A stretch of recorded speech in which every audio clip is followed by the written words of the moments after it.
Hello बच्चों, welcome back to the channel. कैसे हैं सब लोग? आई होप सब बहुत ही ज्यादा बढ़िया हो और थोड़े से स्ट्रेस में हो। बेटा स्ट्रेस बहुत ज्यादा जरूरी है। नेक्स्ट मंथ से आपके बोर्ड्स के एग्जाम स्टार्ट होने वाले हैं। ऑलमोस्ट एक महीना भी नहीं बचा एंड आई होप प्रिपरेशन बहुत सॉलिड चल रही हो। और अगर नहीं चल रही तो बेटा प्लीज सॉलिड चलना स्टार्ट करवा दो, क्योंकि टाइम थोड़ा सा कम है। मैं ये नहीं बोलूंगा कुछ नहीं हो सकता, बहुत कुछ हो सकता है, बट आपको चीजें अभी प्रायोरिटी सेट करनी पड़ेगी। स्टडीज को टॉप पे रखना पड़ेगा, बाकी सारी चीजें छोड़नी पड़ेगी। ठीक है? तो बेटा लास्ट क्लास में हमने अपनी सीरीज जो चल रही है हमारी Indian economic development one shot series चल रही है, जिसमें मतलब नाम से तो वन शॉट है बट हम इसे दो दो पार्ट्स में डाल रहे हैं। तो उसमें हम एक नया चैप्टर इंट्रोड्यूस करें बेटा। अभी तक इस सीरीज में इंडियन इकोनॉमिक डेवलपमेंट में जो आपको पूरा फ्री ऑफ कॉस्ट पूरा का पूरा प्लेलिस्ट आपके पास अवेलेबल रहेगी। सारे चैप्टर्स फुल डेप्थ में एक एक कॉन्सेप्ट के साथ समरी नोट्स के साथ जो आपको डिस्क्रिप्शन पे अवेलेबल होंगे। फर्स्ट चैप्टर हमने डन कर लिया था इंडियन इको का, जिसका नाम था Indian economy on the eve of independence, जिसमें हमने इंडिया की इकोनॉमी के बारे में समझा था इंडिपेंडेंस से पहले, यानी वो पीरियड जब कॉलोनियल रूल में था इंडिया, जब ब्रिटिश के अंडर था, ब्रिटिश रूल में था। अब जैसे ब्रिटिशर्स आए थे, मैंने आपको फर्स्ट चैप्टर में बताया था कि उन्होंने इंडिया में देखा कि क्या क्या चीजों के लिए इंडिया अच्छा है। एग्रीकल्चर के लिए, इंडस्ट्रीज के लिए, हैंडीक्राफ्ट जो थी, फॉरेन ट्रेड के लिए। और ब्रिटिशर्स ने इन सारी चीजों में चेंजेस करना स्टार्ट करा, जिससे जो अल्टीमेट बेनिफिट है वो इंडियन लोगों को कम मिले और ब्रिटिशर्स को ज्यादा मिले। ये हमने फर्स्ट चैप्टर में पढ़ा था, जिसका नाम था Indian economy on the eve of independence. जिससे मैं सिंपल शब्दों में बताऊं तो हम बात कर रहे हैं इंडिया की इकोनॉमी बिफोर इंडिपेंडेंस। वो चैप्टर 1 था बेटा। अगर आप अपने यूनिट नंबर 2 पे जाए, यूनिट नंबर 2 पे, तो यूनिट नंबर 2 में यानी चैप्टर नंबर 2 जो है आपका, एक इसी यूनिट में भी एक ही चैप्टर है। Unit number 2 and chapter number 2 का नाम है economic planning and economic reforms. समझना, बड़े ध्यान से समझना। इस यूनिट में आपका जो चैप्टर है, पहले मैं बताता हूं सिंपल शब्दों में, यहां तो जो भी नाम है छोड़ो, ये सिंपल शब्दों में पता क्या बोल रहा है। इस चैप्टर में भी आप इंडियन इकोनॉमी को स्टडी करने वाले हो। इस चैप्टर में भी आप इंडियन इकोनॉमी को स्टडी करने वाले हो। सर पहले में भी तो करा था। अरे बेटा फर्स्ट चैप्टर में आपने इंडिया की इकोनॉमी को स्टडी करा था। एग्रीकल्चर, इंडस्ट्री, फॉरेन ट्रेड, ये सारी चीजें आपने जो पढ़ी थी इंडिया के बारे में, वो थी बिफोर इंडिपेंडेंस। मतलब 1947 से पहले इंडिया में क्या था, कैसा एग्रीकल्चर था, कैसा इंडस्ट्री था, कैसा फॉरेन ट्रेड था, इंफ्रास्ट्रक्चर कैसा था, डेमोग्राफिक प्रोफाइल, जो भी आपने पढ़ा था वो बिफोर इंडिपेंडेंस था फर्स्ट चैप्टर में। सेकंड चैप्टर जिसका नाम है economic planning and economic reform, इसमें भी आपको इंडिया की इकोनॉमी पढ़नी है। सर मतलब बेटा इस चैप्टर में भी मैं आपको एग्रीकल्चर पढ़ाऊंगा, इस चैप्टर में भी मैं आपको इंडस्ट्रियल सेक्टर पढ़ाऊंगा, इस चैप्टर में फिर से मैं आपको फॉरेन ट्रेड सेक्टर पढ़ाऊंगा, लेकिन इस बार पॉइंट्स बिल्कुल अलग होंगे। सर ऐसा क्यों? क्योंकि बेटा first chapter is before independence, यानी वो पॉलिसीज ब्रिटिशर्स ने बनाई थी, और second chapter is all about after independence, यानी ये पॉलिसीज इंडियन गवर्नमेंट ने बनाई थी इंडिपेंडेंस लेने के बाद। क्योंकि पहले वाली पॉलिसीज, जितनी भी पॉलिसीज थी, वो इस तरीके से बनाई गई थी जिससे बेनिफिट ब्रिटिशर्स को पहुंचे। तो जैसे ही इंडिया आजाद हुआ, उन्होंने सोचा भैया इन पॉलिसीज से तो बेनिफिट ब्रिटिशर्स को पहुंचेगा, तो हमें पॉलिसीज को ऐसे चेंज करना पड़ेगा जिससे अल्टीमेट बेनिफिट हम लोगों को मिल पाए। तो सेकंड चैप्टर में जैसे ही इंडिया इंडिपेंडेंस पे पहुंचा, इंडिया ने कहा भैया हम तो पॉलिसीज को करने वाले हैं रिफॉर्म्स, और सेकंड चैप्टर में उन्हीं रिफॉर्म्स को हमें पढ़ना है। यानी अगर सिंपल शब्दों में मैं चैप्टर का नाम दूं तो ये चैप्टर होगा इंडियन इकोनॉमी आफ्टर इंडिपेंडेंस। और इस चैप्टर में हम जो टाइम पीरियड देखने वाले बेटा वो है 1951 से 1991। 1947 से पहले फर्स्ट चैप्टर में है। सेकंड चैप्टर में इंडिया इकोनॉमी देखेंगे 1951 से 1991। सर 1991 में ऐसा क्या हुआ? 1991 से बेटा हमारा थर्ड चैप्टर स्टार्ट होगा, क्योंकि 1991 में पॉलिसी में एक फिर से बहुत बड़ा मेजर चेंज आया, जिसका नाम था न्यू इकोनॉमिक पॉलिसी। बहुत ज्यादा इंपॉर्टेंट है, उसको हम थर्ड चैप्टर में स्टडी करेंगे। तो आपके जो स्टार्टिंग के 3 चैप्टर है उसमें हम इंडिया की इकोनॉमी को 3 स्टेजेस में पढ़ रहे हैं। सबसे पहली stage chapter number 1 before independence, वहां पे पॉलिसीज ब्रिटिशर्स से बनाई थी अपने अकॉर्डिंगली। सेकेंड चैप्टर है इंडियन इकोनॉमी आफ्टर इंडिपेंडेंस, यानी 1951 के बाद और 1991 से पहले, इस पीरियड में, इस जो टाइम पीरियड है, यहां पे इंडियन गवर्नमेंट आ गई थी तो उन्होंने पॉलिसी जो बनाई वो इंडियंस के अकॉर्डिंग बनाई। और थर्ड चैप्टर में हम पढ़ने वाले हैं new economic policy 1991। Second chapter में कुछ पॉलिसी सही नहीं बनी थी और उसके बहुत ज्यादा नेगेटिव इंपैक्ट इकोनॉमी को फेस करने पड़े, तो गवर्नमेंट को समझ आया हमने कुछ पॉलिसीज को गलत बना दिया है, तो 1991 में उन्होंने फिर से पॉलिसीज को रिफॉर्म करा। Then last chapter, third chapter is new economic policy 1991। इन 3 स्टेजेस में पढ़ना है। फर्स्ट चैप्टर का 2 आवर्स का वन शॉट आपके पास अवेलेबल है, मतलब 1-1 घंटे के 2 शॉट 2 पार्ट में डिवाइडेड है। ये चैप्टर भी पर्टिकुलरली 1-1 घंटे के 2 पार्ट्स में रहने वाला है, क्योंकि फर्स्ट सेकंड थर्ड चैप्टर थोड़े से बड़े हैं। मैं एक वीडियो में ज्यादा लेंथ नहीं देना चाहता आपको, 1-1 घंटे में अपन डन करेंगे। तो ये लेक्चर भी आज का 1 घंटे का रहने वाला है, जिसमें हम सेकंड चैप्टर का आधा पार्ट करेंगे and the next part will be, जो रहेगा आपका वो सेकंड चैप्टर का पार्ट बी रहेगा, राइट। तो मेरे हिसाब से आपको एक इंट्रोडक्शन क्लियर हो गया बेटा। मैं रिपीट कर दूं, चैप्टर नंबर 2 जो है उसमें हम इंडिया की इकोनॉमी पढ़ रहे हैं। आफ्टर इंडिपेंडेंस टाइम पीरियड है 1951 से 1991। अगर आप बुक के हिसाब से करो, बुक में चैप्टर का नाम है economic planning and economic reforms. Economic planning and economic reforms, economic reforms, policies को रिफॉर्म कर रहे हैं। अब देखो, मैं भी इस चैप्टर को 2 पार्ट में पढ़ाने वाला हूं। आज की क्लास में हम इकोनॉमिक प्लानिंग पे पूरा मामला निपटा देंगे। आज की क्लास में इकोनॉमिक प्लानिंग पूरा मुझे करवाना है पार्ट ए में, और हो सकता है इकोनॉमिक रिफॉर्म्स का मैं आपको इंट्रोडक्शन दे दूं, राइट। तो इकोनॉमिक प्लानिंग आज पूरा खत्म करना है, इकोनॉमिक रिफॉर्म्स का थोड़ा सा इंट्रोडक्शन लेंगे, और अगले पार्ट में इकोनॉमिक रिफॉर्म्स को पूरा खत्म करा के वन शॉट में 2-2.5 घंटे में ये चैप्टर पूरा निपट जाएगा। अब इकोनॉमिक प्लानिंग को स्टार्ट करने से पहले एक छोटा सा और एक्स्ट्रा टॉपिक है जो मैं आपसे डिस्कस करता हूं, फिर मैं मेजर चलूंगा इकोनॉमिक प्लानिंग पे, इसको खत्म करेंगे, फिर मैं आऊंगा इकोनॉमिक रिफॉर्म्स पे, राइट बच्चों। क्या आप रेडी हैं मेरे साथ? क्या आप रेडी हैं मेरे साथ? आपको बस नोट्स रजिस्टर खोलना है और सुंदर सुंदर अच्छे से प्रॉपरली नोट्स बनाने हैं। नोट्स बना लोगे तो बहुत अच्छी बात है, वरना नोट्स आपको डिस्क्रिप्शन बॉक्स में दिख रहे हैं, लिंक मैं भेज दूंगा। सारी प्लेलिस्ट के लिंक्स है, मैक्रो पूरी अपलोड हो चुकी है, इंडियन इको चल रही है, तो वहां पे आप जाके कर सकते हैं। और प्लीज अपने जो 12th के तुम्हारे दोस्त है, सारे नालायक बच्चे, उनके साथ इस वीडियो को शेयर कर देना, ताकि ज्यादा से ज्यादा बच्चों की हेल्प हो पाए बेटा।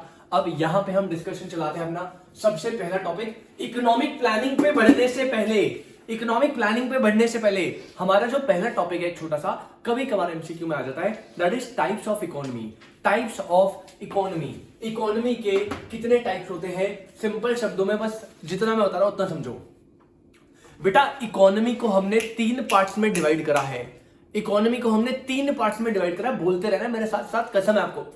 3 पार्ट्स में डिवाइड करा। 3 कितने पार्ट्स है? 3 पार्ट्स। कौन कौन से सर? पहली होती है कैपिटलिस्ट इकोनॉमी बेटा, दूसरी होती है socialist economy, and last one is mixed economy. आपकी इकोनॉमी को हमने 3 पार्ट में डिवाइड करा है। एक है सर कौन सी? कैपिटलिस्ट। दूसरी है कौन सी? सोशलिस्ट। तीसरी है कौन सी? मिक्स्ड। फिर से बोलो बेटा, एक है कौन सी? कैपिटलिस्ट, दूसरी कौन सी? सोशलिस्ट, और तीसरी कौन सी? मिक्स्ड। सर तीनों का मतलब क्या है बेटा? कैपिटलिस्ट इकोनॉमी एक ऐसी इकोनॉमी होती है, नंबर 1, कैपिटलिस्ट इकोनॉमी एक ऐसी इकोनॉमी होती है जिसमें सारा का सारा करता धरता मामला जिसे सेट करना है, जिसे प्रोडक्शन करनी है, प्रोडक्शन कितनी होगी, सप्लाई कितनी रहेगी, प्राइसिंग कितना रहेगा, सारा का सारा जो करता धरता है वो बेटा प्राइवेट सेक्टर होता है। कौन होता है? प्राइवेट सेक्टर, मतलब कंपनीज, इंडिविजुअल्स, हम जैसे। समझो अपनी बात। एक ऐसी इकोनॉमी जिसमें सारे फैक्टर्स ऑफ प्रोडक्शन, सारा प्रोडक्शन से रिलेटेड जो भी मामला है वो owned and controlled by private sector होता है, उसे बोलते हैं कैपिटलिस्ट इकोनॉमी। कैपिटलिस्ट इकोनॉमी में सारा करता धरता कौन है? Head, private sector. Sir private sector की जो गोल होगी, जो एम होगी, वो क्या होगी आप बताइए? सर प्रॉफिट मोटिव या सोशल वेलफेयर? प्रॉफिट मोटिव या सोशल वेलफेयर? अरे सर प्राइवेट सेक्टर आग लगे दुनिया में, उसे कोई मतलब नहीं है, उसे चाहिए मेरी कंपनी, मैं प्रॉफिट में रहूं, बाकी आग लगे दुनिया में। कैपिटलिस्ट इकोनॉमी का गोल सिर्फ और सिर्फ प्रॉफिट मैक्सिमाइजेशन होता है, उसे सोशल वेलफेयर से किसी भी तरह का कोई भी लेना देना नहीं है। तो पहली टाइप ऑफ इकोनॉमी क्या होती है बेटा? Capitalist economy. कैपिटलिस्ट इकोनॉमी में मेरे साथ बोलेंगे, all means of production are owned and controlled by private sector. All means of production are owned and controlled by private sector. Motive क्या है? Profit motive. सोशल वेलफेयर से कोई लेना देना नहीं है। पॉइंट नंबर 2, आपकी सोशलिस्ट इकोनॉमी का उल्टा। बेटा सोशलिस्ट इकोनॉमी एक ऐसी इकोनॉमी है जिसमें all means of production are owned and controlled by public sector यानी गवर्नमेंट। यानी कि प्रोडक्शन कितना करना है, कैसे करना है, क्या प्रोड्यूस करना है, प्राइसिंग क्या रहने वाली है, सारे इंपॉर्टेंट डिसीजन सिर्फ और सिर्फ एक ही पर्सन लेगा, उसी के द्वारा कंट्रोल किया जाएगा। और वो कौन है?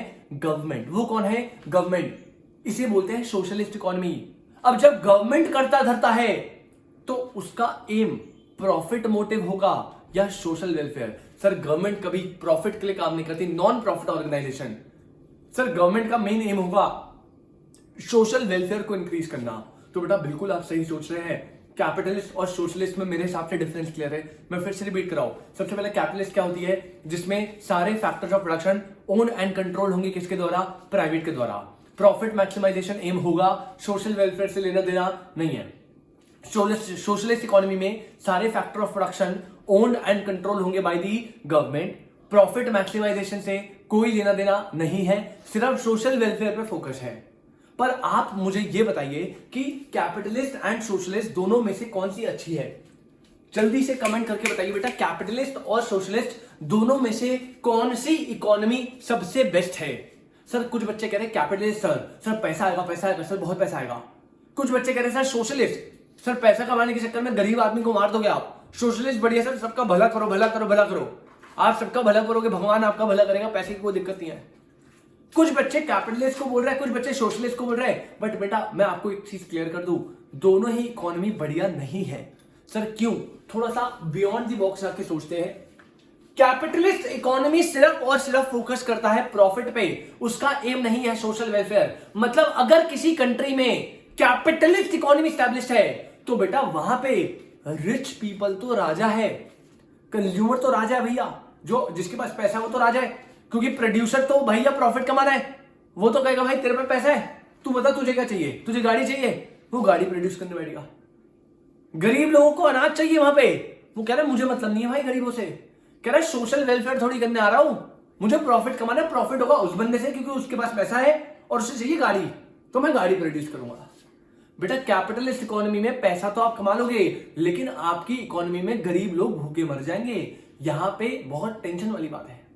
सोशलिस्ट इकोनॉमी बढ़िया, फिर सर सोशलिस्ट लॉक करते हैं, ये सबसे बढ़िया है। बेटा उसमें भी एक प्रॉब्लम है, आप गरीब लोगों की तो सुन लोगे, आप गरीब लोगों को तो बढ़िया तरीके से खाना खिला दोगे, पेट भर दोगे, सोशल वेलफेयर मेंटेन होगा।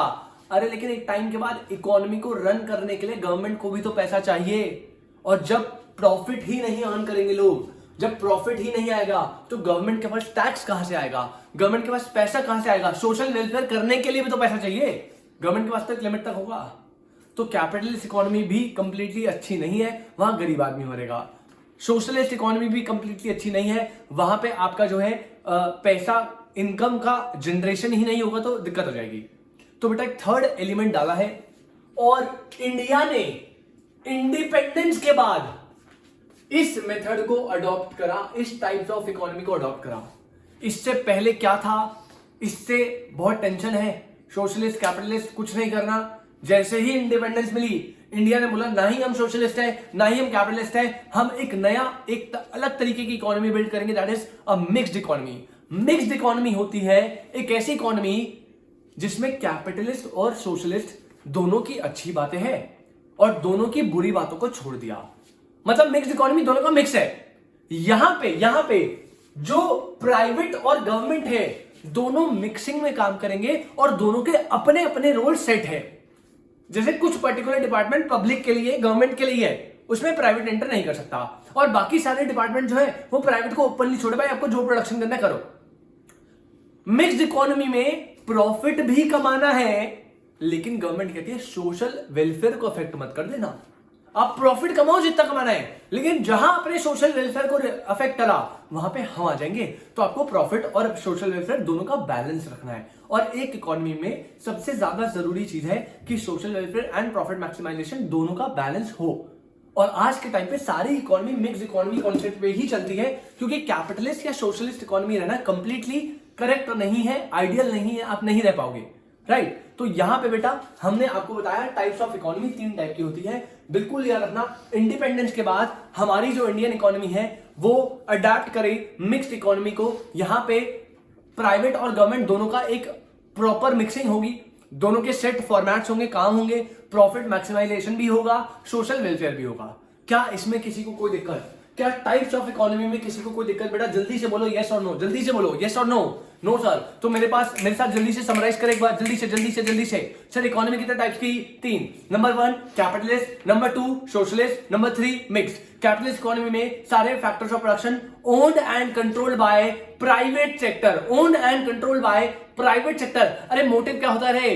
Profit maximisation, social welfare motive नहीं है। सेकेंड, सोशलिस्ट इकोनॉमी में सारे factors of production owned and controlled by क्या होता है सर? गवर्नमेंट। यहां पे मोटिव क्या है? Social welfare. प्रॉफिट मोटिव जो है, प्रॉफिट कमाना मोटिव नहीं है। मिक्स्ड इकोनॉमी सर प्राइवेट और पब्लिक यानी गवर्नमेंट दोनों का मिक्स होता है, दोनों के अपने अपने काम असाइंड होते हैं। यहां पे प्रॉफिट भी कमाना है, वेलफेयर को भी मेंटेन करना है, और ये सबसे आइडियल इकोनॉमी मानी जाती है। क्या इसमें कोई दिक्कत? जल्दी से रीड कर लीजिए, नोटिंग कर लीजिए बेटा। Capitalist economy, all means of production owned और controlled by the private sector. सिर्फ क्या कमाना है? Profit motive, no social welfare. Socialist की बात करूं, all means of production are owned और कंट्रोल्ड बाय दी गवर्नमेंट। सिर्फ और सिर्फ सोशल वेलफेयर है, no profit motive. Mix economy में जाए तो कह रहा both public and private sector are allotted their respective roles. मतलब पब्लिक सेक्टर के पास अपने कुछ रोल्स है, वहां प्राइवेट नहीं आएगा, और प्राइवेट को बाकी रोल्स दे रखे हैं। और यहां पे दोनों चीजें होंगी, प्रॉफिट मोटिव के लिए भी काम होगा और सोशल वेलफेयर के लिए भी काम होगा। कोई दिक्कत? मेरे हिसाब से बेटा कोई दिक्कत नहीं है। एक छोटी सी बात और समझते हैं। क्या आपने 11th में सेंट्रल प्रॉब्लम नाम का टॉपिक पढ़ा था? सेंट्रल प्रॉब्लम याद है आपको? हाँ सर याद है हमें। तो 3 प्रॉब्लम होती थी, मैं आपको बताता हूं। What to produce, how to produce, for whom to produce. ऐसा कुछ पढ़ा था 11th में? सर बिल्कुल पढ़ा था। देखो यहाँ पे मैंने साइड में बिल्कुल कोपचे में 3 प्रॉब्लम लिखी है। What to produce, how to produce, whom to produce. What to produce मतलब क्या बनाए, कौन सा गुड बनाए। हाउ टू प्रोड्यूस मतलब कैसे बनाए, टेक्निक कौन सी यूज करे, लेबर के थ्रू बनाए या मशीन के through, labour intensive, capital intensive. For whom to produce में डिस्ट्रीब्यूशन कैसा करे, किसके लिए बनाए। गुड क्या बनाना है डिसाइड कर लिया, कैसे बनाना है डिसाइड कर लिया, अब उसको दे कैसे, किस बंदे को दे, that is for whom to produce. तो हमारे पास ना 3 सेंट्रल प्रॉब्लम होती है, 3 इकोनॉमी है। हर टाइप ऑफ इकोनॉमी अपने अपने हिसाब से सेंट्रल प्रॉब्लम को सॉल्व करती है। अब आप खुद बताएंगे, मैं कुछ नहीं बताऊंगा। सबसे पहली प्रॉब्लम है व्हाट टू प्रोड्यूस। सबसे पहली इकोनॉमी है कैपिटलिस्ट इकोनॉमी। अरे कैपिटलिस्ट इकोनॉमी की बात करूं तो आपको पता है क्या होती है? वो कौन सा गुड प्रोड्यूस करेगी? जिसकी डिमांड ज्यादा हो या जिसकी नीड ज्यादा हो। कैपिटलिस्ट इकोनॉमी प्रॉफिट मोटिव के लिए काम करती है, प्राइवेट सेक्टर होता है। व्हाट टू प्रोड्यूस में क्या उगाएगी, क्या बनाएगी? जिसकी डिमांड ज्यादा हो, जिसकी नीड। अरे नीड से क्या करना सर, नीड से पैसा नहीं आएगा, डिमांड जिसकी ज्यादा हो। तो कैपिटलिस्ट इकोनॉमी अपना सेंट्रल प्रॉब्लम को कैसे टैकल करती है? सबसे पहली प्रॉब्लम व्हाट टू प्रोड्यूस, वो गुड बनाती है जिसकी बेटा क्या हो, डिमांड। ये चार्ट बना लेना आप नीचे, वैसे आपको डिस्क्रिप्शन में नोट्स में मिल जाएगा। जिसकी डिमांड ज्यादा हो वो गुड बनाएगी। हाउ टू प्रोड्यूस मतलब कौन सी टेक्निक प्रोड्यूस करेगी, लेबर इंटेंसिव, कैपिटल इंटेंसिव, कौन सी टेक्निक लगाएगी। कहेगा सर मुझे कोई मतलब नहीं है टेक्निक से, मुझे कोई मतलब नहीं है सोशल वेलफेयर से, लेबर इंटेंसिव लगा के इंप्लॉयमेंट जनरेट होगा। वो कहेगा मुझे करना ही नहीं है, मुझे तो प्रॉफिट कमाना है। कैपिटलिस्ट इकोनॉमी एक ऐसी इकोनॉमी है जो प्रॉफिट के लिए काम करती है। हाउ टू प्रोड्यूस में वो टेक्निक यूज करेगी जिससे कॉस्ट जो है वो कम से कम लगे। कॉस्ट क्या लगे, कम से कम। तो कौन सा व्हाट टू प्रोड्यूस, जिसकी डिमांड ज्यादा है। How to produce, labour intensive, capital intensive. Sir अपने को फर्क नहीं पड़ता, इंप्लॉयमेंट कुछ नहीं देना, अपने को वो टेक्निक लगानी जिससे कॉस्ट कम लगे। अब वो चेक कर लो, लेबर होगी तो लेबर, कैपिटल होगी तो capital. For whom to produce, किसके लिए करेगी? Rich class, poor class? Sir poor class थोड़ी प्रॉफिट देगी, रिच क्लास। तो बेटा यहां पे फॉर होम टू प्रोड्यूस में जिन लोगों की परचेजिंग पावर क्या हो, परचेजिंग पावर क्या हो बेटा? ज्यादा। और वो कौन से होते हैं? ब्रैकेट में लिखना है तो लिखना रिच क्लास। समझ रहे हो? 3 सेंट्रल प्रॉब्लम कैपिटलिस्ट इकोनॉमी कैसे सॉल्व करेगी? व्हाट टू प्रोड्यूस, जिसकी डिमांड ज्यादा है, हाउ टू प्रोड्यूस, जिससे कॉस्ट कम लगे, फॉर होम टू प्रोड्यूस, जिसकी परचेजिंग पावर ज्यादा है उनके लिए। अच्छा, अगर सोशलिस्ट हो तो भाई उल्टा कर लो, इसे प्रॉफिट नहीं कमाना, इसे भला करना है लोगों का। व्हाट टू प्रोड्यूस क्या बनाएगी? जिसकी डिमांड ज्यादा, नीड ज्यादा है। अरे सर ये बनाएगी जिसकी नीड ज्यादा है। सर कैसे बनाएगी? जिससे कॉस्ट कम लगे। अरे इसको क्या लेना देना कॉस्ट से, प्रॉफिट थोड़ी कमाना है, इसे तो वेलफेयर करना है। तो ये जानबूझ के लेबर इंटेंसिव लगाएगी ताकि इससे क्या हो? एम्प्लॉयमेंट ज्यादा। इसे कॉस्ट को कम नहीं करवाना, इसे वो टेक्निक लगानी जिससे एम्प्लॉयमेंट क्या हो? ज्यादा। और फॉर होम टू प्रोड्यूस किसके लिए प्रोड्यूस करेगी? Rich class, poor class? Sir poor class के लिए प्रोड्यूस करेगी। मतलब फॉर होम टू प्रोड्यूस आप देखोगे जिनकी पॉपुलेशन, परचेजिंग पावर से कोई लेना नहीं है, पॉपुलेशन क्या हो? ज्यादा। यानी वो कौन है बेटा? Poor class. और सर मिक्स तो दोनों का मिक्स है। तो ये मिक्स इकोनॉमी में सेंट्रल प्रॉब्लम कैसे सॉल्व होती है? सबसे पहले व्हाट टू प्रोड्यूस क्या बनाना है? कहता है बड़ा सिंपल है, हम वो गुड बनाएंगे जिसकी डिमांड क्या है? ज्यादा, प्लस नीड क्या है? ज्यादा। दोनों को देखते हुए बनाएंगे। कैसे बनाएंगे? अरे हम वो टेक्निक यूज करेंगे जिससे कॉस्ट क्या लगे? कम से कम, प्लस एम्प्लॉयमेंट क्या मिले? ज्यादा से ज्यादा। और किन के लिए बनाएंगे? तो हम दोनों लोगों के लिए बनाएंगे जिनकी परचेजिंग पावर क्या है, यानी रिच क्लास ज्यादा, प्लस जिनकी पॉपुलेशन क्या है, यानी पुअर क्लास ज्यादा। तो यहां पे हमने दोनों का मिक्स कर दिया है। और ये तरीके हैं जिससे हर इकोनॉमी अपना सेंट्रल प्रॉब्लम सॉल्व करती है। क्या आपको इसको समझने में कोई दिक्कत? मैं फिर से समराइज कर रहा हूं बेटा पूरा टॉपिक, जल्दी से देखना। हमारा टॉपिक चल रहा है इंडियन इकोनॉमिक डेवलपमेंट का चैप्टर नंबर 2, जिसका नाम है economic planning and economic reforms. 2 part में चैप्टर डिवाइडेड है। सबसे पहले हमें इकोनॉमिक प्लानिंग देखना है, फिर इकोनॉमिक रिफॉर्म्स। बट अभी हम मेजर एक छोटे से हेडिंग पे स्टार्ट कर रहे हैं, इसके बाद इकोनॉमिक प्लानिंग पे जा रहे हैं। ये हेडिंग जो है वो है types of economy. Types of economy का मतलब है 3 टाइप की इकोनॉमी आपके पास है, कैपिटलिस्ट, सोशलिस्ट, मिक्स। कैपिटलिस्ट का मतलब है एक ऐसी इकोनॉमी जहां पे all factor of production owned and controlled by private sector, profit motive काम है, सोशल वेलफेयर नहीं करना। Socialist economy all factor of production owned and controlled bye कौन सा? गवर्नमेंट, प्रॉफिट मोटिव का कोई काम नहीं है, सारा सोशल वेलफेयर करना है। मिक्स में पब्लिक और प्राइवेट दोनों होंगे, सोशल वेलफेयर और प्रॉफिट दोनों के लिए काम होगा। अब हर इकोनॉमी में 3 प्रॉब्लम होती है, central problem, what to produce, how to produce, for whom to produce. हर इकोनॉमी उन प्रॉब्लम्स को सॉल्व करने का तरीका भी अलग ढूंढता है। अगर मैं कैपिटलिस्ट की बात करूं, व्हाट टू प्रोड्यूस, वो बनाएगा जिसकी डिमांड ज्यादा है, वो ऐसे बनाएगा हाउ टू प्रोड्यूस जिससे कॉस्ट कम लगे, और वो उनके लिए बनाएगा जिनकी परचेजिंग पावर ज्यादा है, यानी रिच क्लास। सोशलिस्ट की बात करूं तो व्हाट टू प्रोड्यूस, जिसकी नीड ज्यादा है, डिमांड से लेना देना नहीं है। हाउ टू प्रोड्यूस, सर जिससे इंप्लॉयमेंट ज्यादा जनरेट हो, वेलफेयर हो, कॉस्ट की हमें लेना देना नहीं है। और sir for whom to produce, जिसकी पॉपुलेशन ज्यादा है, यानी पुअर क्लास। और मिक्स में दोनों चीजें, नीड डिमांड दोनों का ध्यान रखेंगे, कॉस्ट कम लगनी चाहिए, इंप्लॉयमेंट ज्यादा, दोनों चीजें होनी चाहिए, और रिच क्लास पुअर क्लास दोनों का ध्यान रखना है। तो ये आपका कॉन्सेप्ट होता है इकोनॉमी कितने टाइप्स की होती है, और हर इकोनॉमी अपनी सेंट्रल प्रॉब्लम्स को कैसे टैकल करती है। ये टॉपिक होता है खत्म। मेरे हिसाब से बेटा एकदम क्लियर है। जल्दी से आप इसे नोट करेंगे और फिर मैं आपके साथ स्टार्ट करने वाला हूं हमारे पहले पार्ट को, दैट इज इकोनॉमिक प्लानिंग। आज के सेशन में इकोनॉमिक प्लानिंग को हमें जल्दी से खत्म करना है। बहुत ही सिंपल सा टॉपिक है, जल्दी से आप लिखेंगे, फिर हम जाएंगे अपने नेक्स्ट टॉपिक पे। इकोनॉमिक प्लानिंग को स्टार्ट करेंगे, जल्दी से आप इसे नोट करो। आज की क्लास में इकोनॉमिक प्लानिंग वाला पार्ट करूंगा, फिर अगली सेशन में इकोनॉमिक रिफॉर्म्स करेंगे। राइट, जल्दी से नोट करो भाई, जल्दी से। हाँ जी बेटा, तो आपका जो ये वाला पोर्शन है मेरे हिसाब से डन हो गया हो। अब हम अगले टॉपिक पे चलते हैं बेटा अपने। और मैंने आपको बताया जैसा चैप्टर 2 पार्ट्स में डिवाइडेड है। चैप्टर नंबर 2 में पहला पार्ट है economic planning, which is very important, और इसमें से क्या क्वेश्चन बनेगा मैं आपको पहले ही बता रहा हूं, ठीक है। उसके बाद जो सेकंड पोर्शन है दैट इज इकोनॉमिक रिफॉर्म्स, और उसमें से भी क्या क्वेश्चन बनेंगे एक्सपेक्टेड वो भी मैं आपको पहले से बता दूंगा, जो प्रीवियस पेपर पैटर्न को देखा गया है, जो जनरली पूछता है, राइट। सब कुछ इंपॉर्टेंट है, पढ़ना सब कुछ है, बट जो मैं पर्टिकुलरली आपको मेंशन करूंगा स्टार इंपॉर्टेंट बना के, प्लीज उन टॉपिक्स को अच्छे से पढ़िएगा। यहां पे मैं कंटेंट थोड़ा समराइज फॉर्म में लिखवा रहा हूं क्योंकि वन शॉट है, बट आप इन्हें बुक से अच्छे से डेप्थ में पढ़िएगा, राइट। आपको पूरा ओवरव्यू में समझ आ गया तो आप जब बुक से पढ़ोगे आपके लिए सब कुछ ईजी होगा। तो जिन टॉपिक्स में इंपॉर्टेंट मार्क करता चलूंगा पूरी सीरीज में, हर चैप्टर में, प्लीज उनको अच्छे से बुक से पढ़ना, क्योंकि 4 मार्क्स 5 मार्क्स में क्वेश्चन आएगा तो आपके लिए इतना कंटेंट सफिशिएंट नहीं होगा। इससे आप मेजर कर लोगे, 1 2 3 नंबर मिल जाएंगे, बट अगर 5 6 मार्क्स का क्वेश्चन आ गया फिर वो सफिशिएंट नहीं होगा।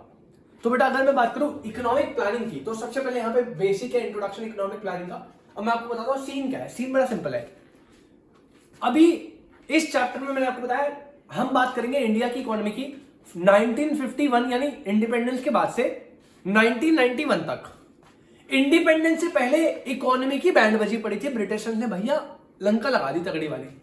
जैसे इंडिपेंडेंस मिली तो इंडिया खुश तो बहुत था कि हमें चलो इंडिपेंडेंस मिल गई है, अब हम आजाद हैं। बट बेटा प्रॉब्लम ये थी कि ब्रिटिशर्स ने लंका लगा दी थी इकोनॉमी की, और इकोनॉमी इस हालत में थी कि उसको वापस से ग्रो करना या उसे वापस से ठीक करना थोड़ा सा डिफिकल्टिंग टास्क था, मतलब डिफिकल्ट था काफी।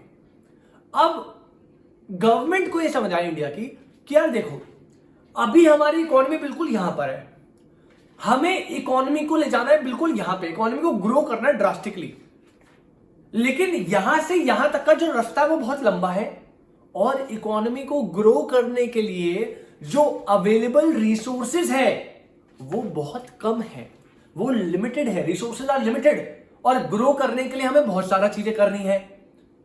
अगर हमने इकोनॉमी को बढ़ाने के लिए, बेटर करने के लिए बिना कोई प्लान या बिना किसी डायरेक्शन के सीधा भागने लग गए, तुरंत कुछ भी करते रहे, रिसोर्सेज ऑलरेडी लिमिटेड है, हो सकता है हम रिसोर्सेज की वेस्टेज ज्यादा कर दे, इकोनॉमी इतने सही से ग्रो ना हो पाए। आप समझो ना बेटा, अगर आपके पास 2 दिन है, 2 दिन बाद इकोनॉमिक्स का पेपर है, तो आप 2 दिन में बैल बुद्धि बन के नहीं पढ़ोगे। बैल बुद्धि तो भाई कुछ हो ही नहीं रहा, आप तो पहले चैप्टर लेके खोल रहे हो, स्टार्ट हर चीज पढ़ रहे हो, ऐसे नहीं चलेगा ना काम। आपको क्या करना पड़ेगा, आपको पहले सबसे ज्यादा वेटेज वाले चैप्टर्स उठाने पड़ेंगे, और वेटेज वाले चैप्टर्स को पर्टिकुलरली फोकस करना पड़ेगा। अगर आपको याद है मैंने 30 डेज स्ट्रैटेजी डाली इसी चैनल पे अभी थोड़े दिन पहले, अगर आप उसको ध्यान से देखो मैंने क्या करा है, मैंने बोला है कि उन चैप्टर्स को पहले उठाओ जिनकी वेटेज ज्यादा है और जिनकी लेंथ कम है। भाई ये क्या है, ये एक प्लानिंग ही तो है। प्लानिंग का मतलब क्या है, गवर्नमेंट को समझ आया रिसोर्सेज आर लिमिटेड, ग्रोथ करनी है बहुत ज्यादा। अगर हम बिना किसी प्लान आउट ऐसे ही सीधा रास्ते पे चल गए तो हम रिसोर्सेज को वेस्ट कर देंगे और रिसोर्सेज खत्म हो जाएंगे। तो गवर्नमेंट ने डिसाइड करा कि हम इकोनॉमिक प्लानिंग करेंगे, मतलब सर हम जो है रिसोर्सेज का यूटिलाइजेशन कैसे करना है हमारे देश की प्रायोरिटी वाइज सेलेक्ट करेंगे। सर मतलब ये बेटा कि मान लीजिए गवर्नमेंट को लगता है सबसे पहली चीज हमें इंप्लॉयमेंट जनरेट करनी है। लेट्स अज्यूम पहली प्रायोरिटी, हमारे देश में बहुत ज्यादा बेरोजगार है, उन्होंने पहली प्रायोरिटी रखी हमें इंप्लॉयमेंट जनरेट करनी है, तो सबसे पहले रिसोर्सेज ऐसी जगह लगाए गए जहां से इंप्लॉयमेंट जनरेट हो। उन्हें लगा हमारी हेल्थ सेक्टर बहुत खराब है, तो फिर सेकेंड स्टेज पे जो रिसोर्सेज है वो हेल्थ पे लगाए गए। फिर थर्ड उन्होंने बोला हमारी एजुकेशन बहुत खराब है, तो थर्ड स्टेज में एजुकेशन पे रिसोर्स लगे। रिसोर्सेज बहुत लिमिटेड थे तो उन्होंने रिसोर्सेज को यूटिलाइजेशन को बिल्कुल प्लान आउट करा कि कैसे यूटिलाइजेशन करना है कंट्री की प्रायोरिटीज के अकॉर्डिंग। टॉप प्रायोरिटी में सबसे पहले वहां लगाओ, फिर सेकंड पे, थर्ड पे। इसे बोलते हैं इकोनॉमिक प्लानिंग। इकोनॉमिक प्लानिंग का मतलब है कि आपके रिसोर्सेज को प्लान आउट करके यूटिलाइज करवाना आपकी कंट्री की प्रायोरिटीज के अकॉर्डिंग, राइट। अब इसके लिए हुआ क्या, इसके लिए गवर्नमेंट को लगा यार सारे काम तो हम कर नहीं सकते, तो बेटा गवर्नमेंट ने बेसिकली कमेटी को एस्टैब्लिश करा 1950 में, जिसको उन्होंने नाम दिया प्लानिंग कमीशन। क्या नाम दिया बेटा, प्लानिंग कमीशन। प्लानिंग कमीशन का मेजर फंक्शन था कि वो इकोनॉमिक प्लानिंग करेगी, मतलब कि इकोनॉमी को ग्रो करने के लिए कैसे प्लान आउट करना है रिसोर्सेज को, वो डिसाइड करने का काम प्लानिंग कमीशन को दिया गया। प्लानिंग कमीशन स्टैब्लिश हुई थी 1950 में, और प्लानिंग कमीशन एक स्कीम, एक पॉलिसी प्लान लाई जिसे हम बोलते हैं 5 ईयर प्लान। अब 5 ईयर प्लान क्या होते थे, 5 ईयर प्लान का मतलब था गवर्नमेंट क्या करती थी, अगले 5 साल में अपने सारे गोल्स को एक लिस्ट में लिख देती थी। ये करना है, ये वाला पॉलिसी, ये स्कीम लानी है, ये पूरी लिस्ट बना दी, और अगले 5 साल में वो इन प्लान्स को अचीव करने के लिए काम करती थी। 5 साल में प्लान्स अचीव हुए, कुछ होंगे कुछ नहीं होंगे, थोड़ा बहुत ऊपर नीचे चलता है, फिर नेक्स्ट ईयर में फिर से नए 5 ईयर्स प्लान बनेंगे, फिर उनको अचीव करने पे काम चलेगा। तो ऐसे उन्होंने स्टेप बाय स्टेप ब्रेक कर करके 5 ईयर्स के स्लॉट बना लिए कि हम हर प्लानिंग कमीशन ने कहा कि हम हर बार 5 ईयर प्लान बनाएंगे, 5 साल के गोल एक जगह लिखेंगे, पूरे 5 साल उनको अचीव करने की कोशिश करेंगे, फिर अगले 5 ईयर प्लान, ऐसे करके मामला चलेगा। तो मेरे हिसाब से इकोनॉमिक प्लानिंग क्लियर है। मैं जल्दी से एक बार रीड दे दूं बेटा। सबसे पहले देखो आप, अगर आप देखो इकोनॉमिक प्लानिंग की डेफिनेशन दी है, कह रहे economic planning refers to utilisation of country's resources in different development activities. सबसे पहला वर्ड अंडरलाइन करना, क्या बोला, यूटिलाइजेशन ऑफ कंट्रीज रिसोर्सेज, किसी कंट्री के रिसोर्सेज का यूटिलाइजेशन करना, ठीक है, utilisation of country's resources in different development activities in accordance with national priorities. Priorities के अकॉर्डिंगली अलग अलग डेवलपमेंट एरियाज में रिसोर्सेज को कैसे यूटिलाइज करना है, इसे बोलते हैं इकोनॉमिक प्लानिंग। बेटा इकोनॉमिक प्लानिंग जो है उसके लिए गवर्नमेंट ऑफ इंडिया ने किसको सेटअप करा, प्लानिंग कमीशन। बेटा कब सेटअप करा, 1950 में करा था, डेट याद रखेंगे। Planning commission was established in 1950। Planning commission जो है वो क्या बनाती थी बेटा, वो बनाती थी 5 ईयर प्लान्स, 5-5 साल के प्लान बनाती थी, और उनमें छोटे छोटे गोल्स लिखती थी और कोशिश करती थी छोटे छोटे स्टेप बाय स्टेप गोल्स को अचीव करके हम बड़े बड़े गोल्स तक पहुंचे, राइट। यहां पे 5 ईयर प्लान बनाती थी। इसको याद रखना, जो फर्स्ट 5 ईयर प्लान है एमसीक्यू आ जाएगा। फर्स्ट 5 ईयर प्लान 1 अप्रैल 1951 में बना, और ऑब्वियसली फर्स्ट 5 ईयर प्लान है 5 साल का, तो एंड हुआ होगा 31 मार्च 1956। तो स्टार्ट और एंड डेट याद रखना, प्लानिंग कमीशन एस्टैब्लिश डेट याद रखना। एक और चीज नोट बना के स्टार बना लेना बेटा, ये भी एमसीक्यू में आ जाता है, दिस इज इंपॉर्टेंट अगेन। इसको बोलते हैं perspective plan. Sir perspective plan क्या होता है बेटा, 20 ईयर्स के प्लान को बोलते हैं पर्सपेक्टिव प्लान। 20 ईयर्स, जैसे 5-5 साल के प्लान बने उन्हें बोलते हैं 5 ईयर प्लान। जब 4 5 ईयर्स प्लान मिल जाते हैं, यानी 20 ईयर्स तक जब आप प्लान करते हो लॉन्ग टर्म में, 5 ईयर्स तो शॉर्ट हो गए, 4 5 ईयर प्लान बनकर 20 ईयर की प्लानिंग हो गई, उसे बोलते हैं पर्सपेक्टिव प्लान। तो ये याद रखिए, perspective plan is what, 20 years plan is known as perspective plan. Important है, स्टार बना लीजिएगा, राइट। तो मेरे हिसाब से इकोनॉमिक प्लानिंग एकदम क्लियर है। अब इंट्रोडक्शन के बाद मेजर बात पे चलते हैं। देखो 5 ईयर प्लान्स में क्या क्या ऑब्जेक्टिव होते हैं, क्या क्या गोल्स होते हैं, गोल्स बोलो ऑब्जेक्टिव बोलो, हर 5 ईयर प्लान में अलग अलग होते हैं, मल्टीपल्स। और आज से पता नहीं कितने सारे 5 ईयर, 1951 से बनने का 2022-23 हो गया है, राइट। तो कितने सारे 5 ईयर प्लान बन गए होंगे। हर 5 ईयर प्लान में मल्टीपल ऑब्जेक्टिव्स होते हैं, गोल्स होते हैं। सारे गोल्स को हम नहीं पढ़ेंगे, हर उसमें अलग अलग स्कीम होगी, अलग पॉलिसी होगी। लेकिन अगर आप नोटिस करो ना, जितने भी ऑब्जेक्टिव होते हैं छोटे छोटे हर 5 ईयर प्लान में, उनका जो इंपैक्ट है वो होता है लॉन्ग टर्म ऑब्जेक्टिव्स को क्लियर करना। सर मतलब बेटा, मतलब जैसे एक चीज है इकोनॉमी को ग्रो करना है, ये हमारा मेजर ऑब्जेक्टिव है, और ये ऑब्जेक्टिव शॉर्ट टर्म नहीं है।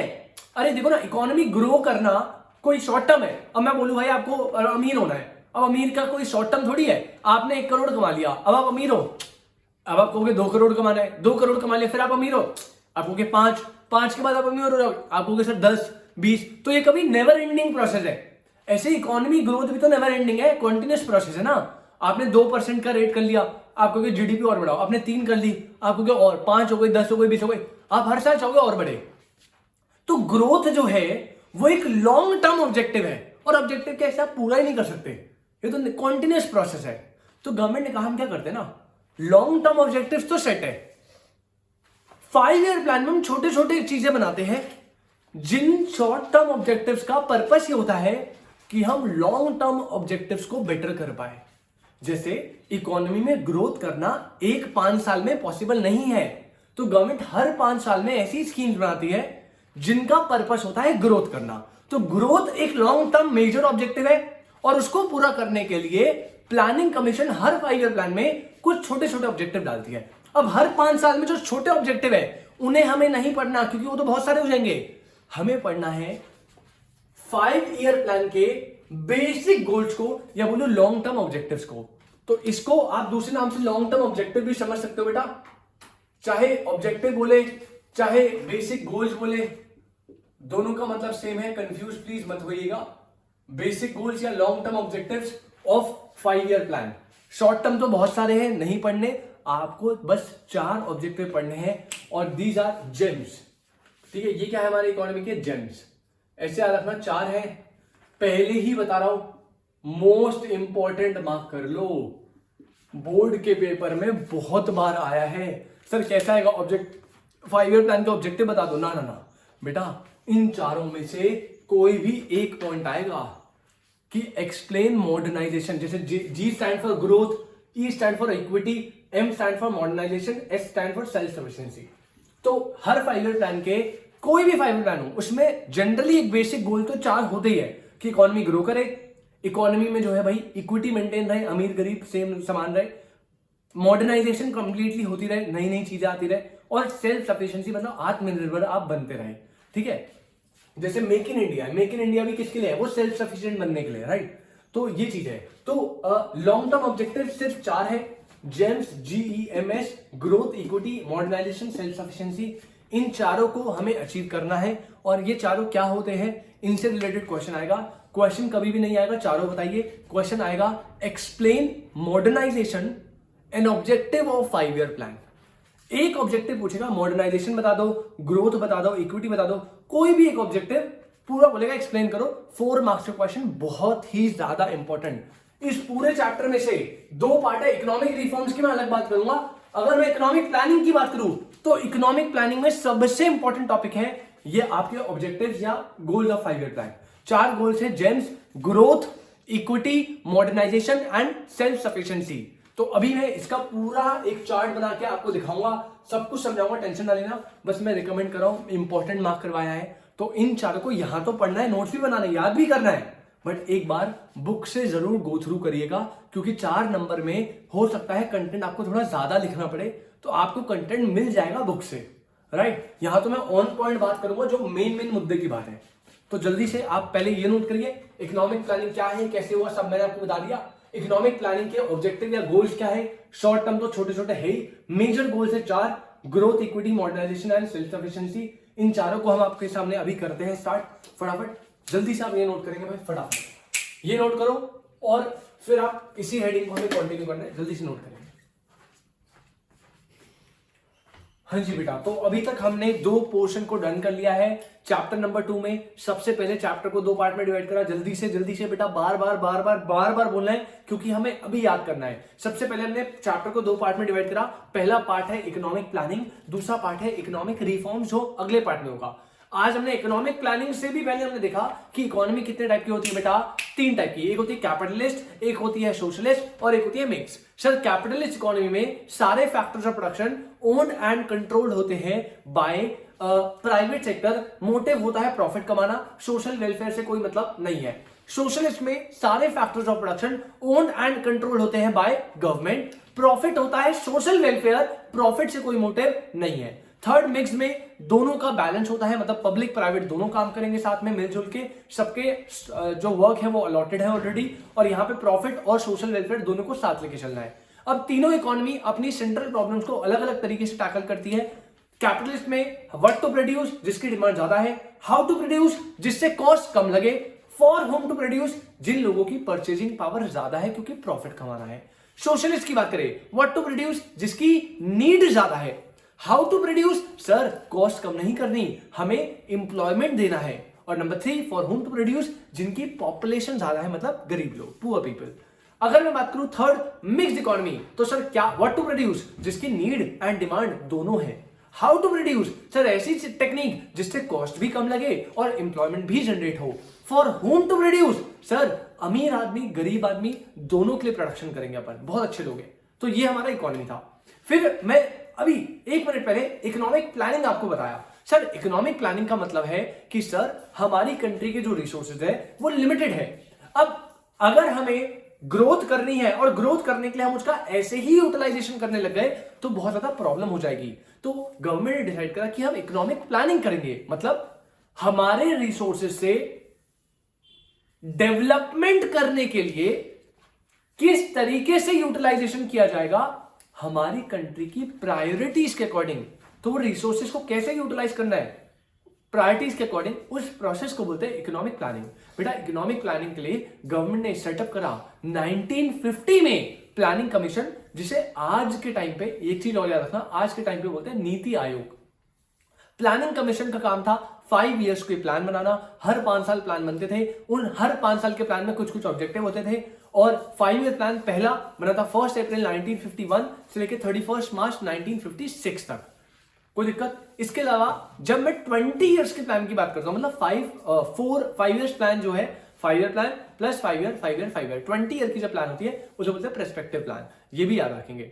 अगर मैं 5 ईयर प्लान के लॉन्ग टर्म गोल्स या ऑब्जेक्टिव की बात करता हूं तो बेटा वैसे तो बहुत सारे ऑब्जेक्टिव है, बट मेजर 4 ऑब्जेक्टिव आपको पढ़ने हैं, वेरी वेरी वेरी इंपॉर्टेंट, जो अब हमें डेप्थ में देखेंगे थोड़ा सा।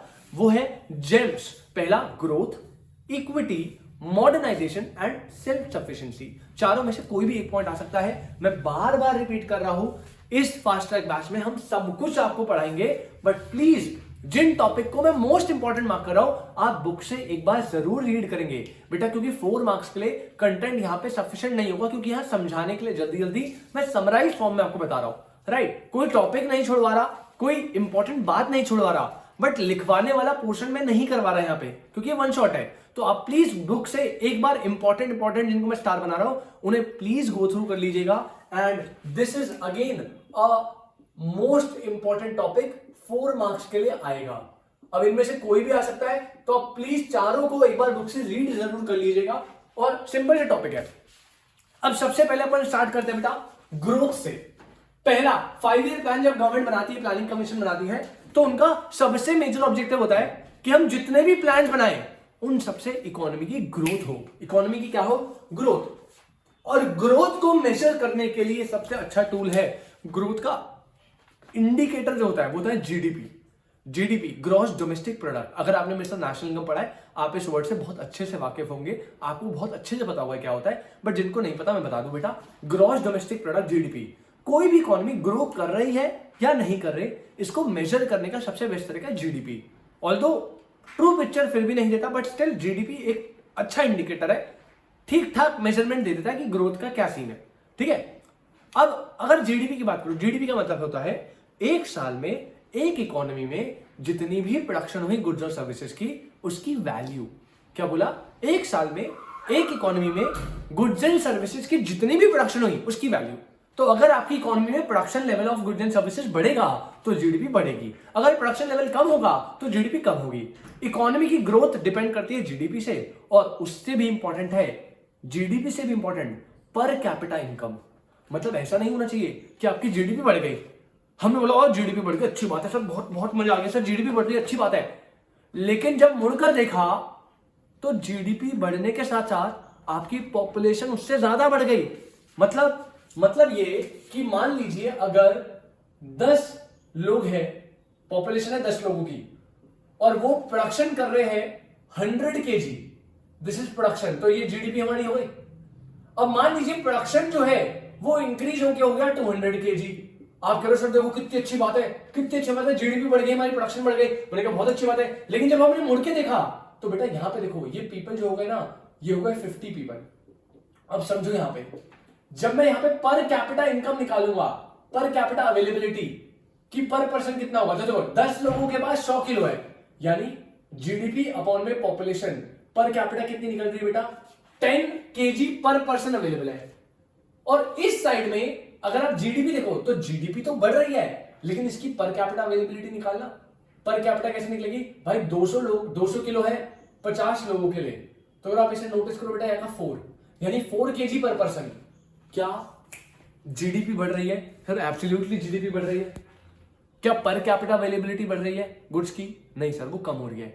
तो सिर्फ जीडीपी बढ़ाना इंपॉर्टेंट नहीं है, आपको जीडीपी भी बढ़ाना है, साथ के साथ पॉपुलेशन को भी कंट्रोल करना है, ताकि पर कैपिटा अवेलेबिलिटी भी बढ़ सके। और जीडीपी का बढ़ना कोई अच्छी बात नहीं है अगर पर कैपिटा फॉल हो रही है। जैसे इस सिचुएशन में देखो ना भाई, अगर 10 लोग 100 किलो खा रहे हैं तो 50 लोगों को 500 केजी प्रोड्यूस करना चाहिए ना, पर आपने 200 किलो करा।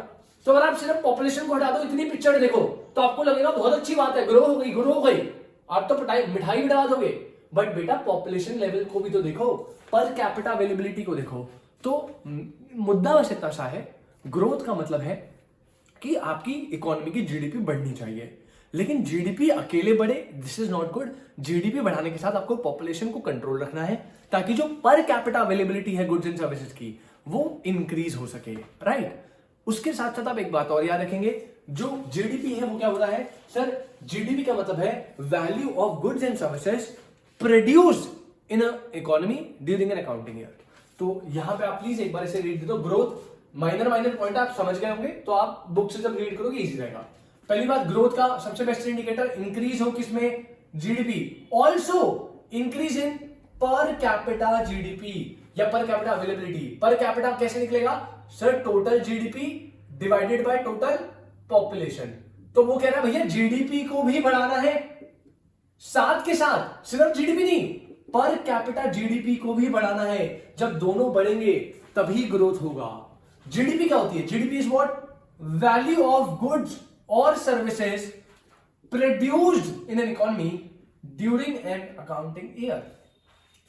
तीसरी चीज कह रहा है increase in GDP is meaningless. अरे जीडीपी का बढ़ना घटिया है, बेकार है सर, क्यों? अगर इफ पर capita GDP does not increase. मैंने बताया आपको जीडीपी बढ़ना सिर्फ जरूरी नहीं है, जीडीपी के साथ पर कैपिटा जीडीपी भी बढ़ेगा, तब असली ग्रोथ हुई है आपकी, राइट। तो मेरे हिसाब से फर्स्ट आपका 5 ईयर का गोल क्लियर है। मैं फिर से रिपीट कर दूं, सबसे पहला ग्रोथ पॉइंट, ग्रोथ का मतलब है आपकी जीडीपी इंक्रीज होनी चाहिए, साथ के साथ पर कैपिटा अवेलेबिलिटी भी इंक्रीज होनी चाहिए। जीडीपी क्या होती है, value of goods and services produce in economy. पर कैपिटा जीडीपी का मतलब है जीडीपी अपॉन में पॉपुलेशन। अगर आपकी जीडीपी बढ़ रही है तो वो मीनिंगलेस है अगर पर कैपिटा नहीं बढ़ रही, मतलब दोनों का बढ़ना is very very very important, right. बेटा सेकंड पॉइंट पे आते हैं, ये हो गया आपका पहला objective. Excuse me, second objective है इक्विटी। बेटा इक्विटी का सिंपल शब्दों में मतलब आप जानते हैं कि आपकी इकोनॉमी में प्लानिंग कमीशन को ऐसे प्लान बनाने हैं जिनसे इक्विटी मेंटेन हो, मतलब रिच क्लास और पुअर क्लास के बीच में जो डिफरेंस है बहुत बड़ा, उसको हम थोड़ा सा ठीक बैलेंस कर पाए। देखो सेम तो हो नहीं सकता, वो तो पॉसिबल नहीं है, बट एटलीस्ट हम उसे कम तो कर सकते हैं। तो इक्विटी का मतलब है कि आपका जो रिच और पुअर के बीच में इतना ज्यादा इनइक्वालिटी क्रिएट है ना, उसको कम करने की कोशिश करना। आपकी पॉलिसीज हमेशा इक्विटी मेंटेन करनी चाहिए और आपकी पॉलिसीज ऐसी होनी चाहिए जिससे गरीब लोगों को उनकी हर बंदे को जितने भी इकोनॉमी में है एटलीस्ट बेसिक नीड्स तो पूरी हो जाए, राइट। तो this is the concept of equity. एक बार रीड करो। पहला पॉइंट करें, benefits are availed by all sections of the economy. Economy में जितनी भी पॉलिसी बन रही है उनके बेनिफिट सारे सेक्शंस को मिलने चाहिए, चाहे वो रिच हो चाहे वो पुअर। यही तो इक्विटी का सिंबल है। Point number 2, ensure every person is able to meet his और हर बेसिक नीड्स। मतलब ऐसा ना हो कि आपकी इकोनॉमी में कुछ लोग तो ऐसे हैं जो भैया गाड़ियों में घूम रहे हैं और कुछ लोग अपनी बेसिक नीड यानी रोटी कपड़ा मकान के लिए भी स्ट्रगल कर रहे हैं। तो गवर्नमेंट का प्लानिंग कमीशन का ये काम है कि वो प्लान ऐसे बनाए जिससे ये इंश्योर हो सके कि हर एक पर्सन को अपनी बेसिक नीड्स की चीजें मिल रही है, ठीक है। इक्विटी में second point. Third point, goal of the economy. Goal क्या होना चाहिए इकोनॉमी का प्लान करते हुए? गोल ये होना चाहिए कि आपको इनइक्वालिटी को रिड्यूस करना है। अमीर बहुत अमीर, गरीब बहुत गरीब। अमीर इतना अमीर है कि गाड़ियों में घूम रहा है, बड़े घरों में रह रहा है, गरीब इतना गरीब है कि उसे खाना नहीं मिल रहा।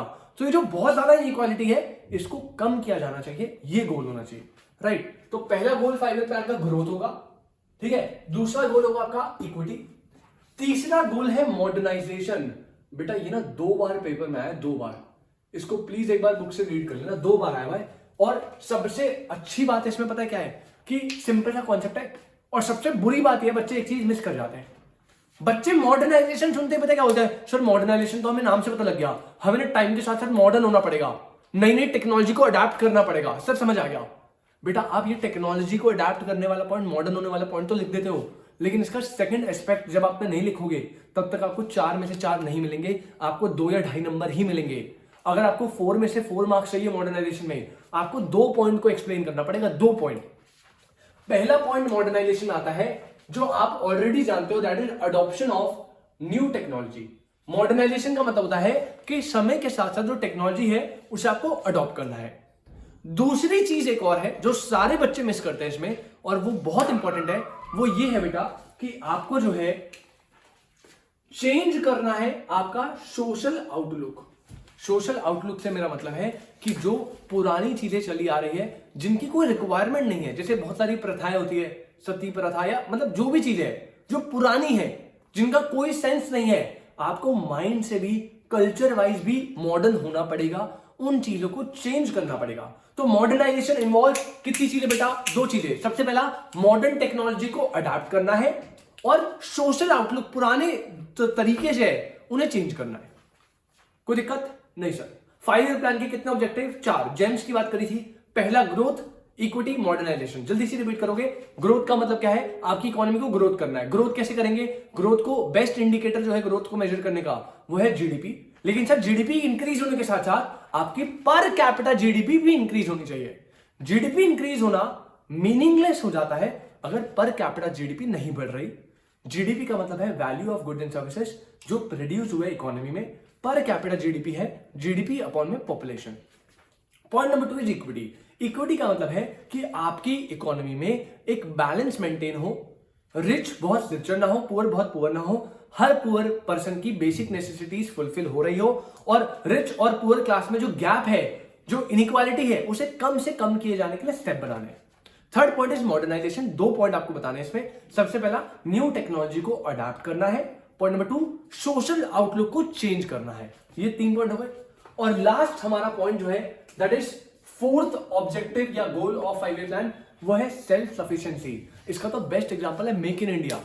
अभी जो make in India Modi ji ने प्रोजेक्ट स्टार्ट करा है ना, वो 5 ईयर प्लान का शॉर्ट टर्म ऑब्जेक्टिव है। और मेक इन इंडिया का लॉन्ग टर्म ऑब्जेक्टिव क्या है? मेक इन इंडिया से इंडिया सेल्फ सफिशिएंसी को अचीव करना चाहता है।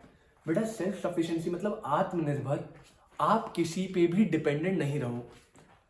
सेल्फ सफिशिएंसी का बेसिक सा मोटिव है, इंडिया ने डिसाइड करा कि यार अगर हम छोटी छोटी चीजें या माइनर चीजें जो नेसेसिटीज है उनके लिए किसी और देश पे डिपेंडेंट रहे, है ना, तो वहां पे दिक्कत है।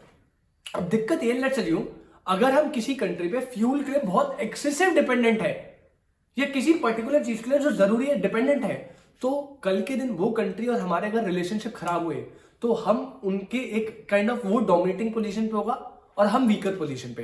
तो अगर आप ये सिचुएशन नहीं चाहते तो आपको सेल्फ सफिशिएंट बनना बड़ा जरूरी हो जाएगा।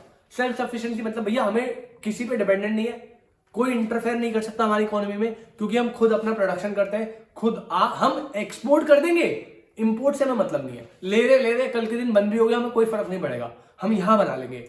This is known as self sufficiency. ठीक है, तो अगर आप यहां रीड करो, पहला नो नीड, कोई जरूरत नहीं किसकी? External assistance. Assistance means help, बाहरी हेल्प की कोई जरूरत नहीं है। This is self sufficiency. कह रहे हैं डोमेस्टिक प्रोडक्शन को क्या करना बेटा? इंक्रीज, और इंपोर्ट ऑफ गुड्स को क्या करना है? डिक्रीज। कह रहे हैं फॉरेन डिपेंडेंस, जो फॉरेन कंट्रीज की डिपेंडेंस है उसे हमें रिड्यूस करना है। अगर आप बाहर लोगों से ज्यादा डिपेंडेंट रहोगे तो वो दिक्कत वाली बात है। एंड इसके साथ साथ बेटा अवॉइड करना है फॉरेन इंटरफेरेंस। अब भाई मैंने बताया जब आप किसी से इंपोर्ट्स कर रहे हो और नेसेसिटी गुड्स है तो आप एक वीकर पोजीशन पे हो, तो इंटरफेरेंस तो चलती रहेगी, वो आपसे फालतू बोलेगा, आप कुछ बोल नहीं पाओगे। अगर आप कोई इंपोर्ट नहीं करे, किसी तरह पे डिपेंडेंट नहीं हो, वो फालतू बोलेगा, आप प्रसाद दे सकते हो बेटा, मारो उसे, कोई टेंशन नहीं है। राइट, तो ये चीज है। आपका 4 पॉइंट मैंने आपको बता दिए। इन चारों पॉइंट्स को बुक से अच्छे से रीड कर लेना। पहले ही बता रहा हूं क्वेश्चन आने के पूरे चांसेस है। मैंने आपको बताए 5 ईयर प्लान के लॉन्ग टर्म ऑब्जेक्टिव्स या goals. 4 goals: growth, equity, modernisation, self sufficiency. Growth में जीडीपी, पर कैपिटा जीडीपी दोनों को इंक्रीज करना है। जीडीपी बढ़ा विदाउट पर कैपिटा जीडीपी कोई फायदा नहीं है। इक्विटी में रिच क्लास पुअर क्लास के बीच जो इनइक्वालिटी है उसे कम करनी है और कोशिश करना है कि हमारी कंट्री में सारे लोग अपनी बेसिक नेसेसिटीज को फुलफिल कर पाए। पॉइंट नंबर 3 मॉडर्नाइजेशन में न्यू टेक्नोलॉजी को अडॉप्ट करना है। सोशल आउटलुक को चेंज करना है। पॉइंट नंबर 4, सेल्फ सफिशिएंसी में आपको डोमेस्टिक प्रोडक्शन करनी है, इंपोर्ट्स को कम करना है, जिससे जो फॉरेन डिपेंडेंस है एंड फॉरेन इंटरफेरेंस है उसे कम से कम किया जा सके, किसी भी तरीके से आप एक्सटर्नल फोर्सेस पर डिपेंड ना रहो। तो ये आपका कॉन्सेप्ट खत्म होता है बेटा। पार्ट ए में हमने इकोनॉमिक प्लानिंग वाला ये जो पोर्शन है, आज इकोनॉमिक प्लानिंग वाला जो पोर्शन है इसको हमने डन कर लिया है। मेरे हिसाब से सब कुछ क्लियर है। अगर किसी बच्चे को कोई भी परेशानी है प्लीज आप कमेंट सेक्शन में बता सकते हैं। अब हम इसके अगले पार्ट में यानी पार्ट बी ऑफ चैप्टर 2 में मिलेंगे, जिसमें हम डन करेंगे economic reforms. Right, economic planning हो चुका है डन। मिलते हैं आपसे इकोनॉमिक रिफॉर्म्स में। तब तक के लिए बेटा टाटा बाय बाय। मेहनत करो अच्छे से, बस 1 महीना बचा है, निपट जाएगा। बस मेहनत नहीं छोड़नी एंड मोमेंट तक। ठीक है, चलिए मिलते हैं आपसे, टाटा बाय बाय।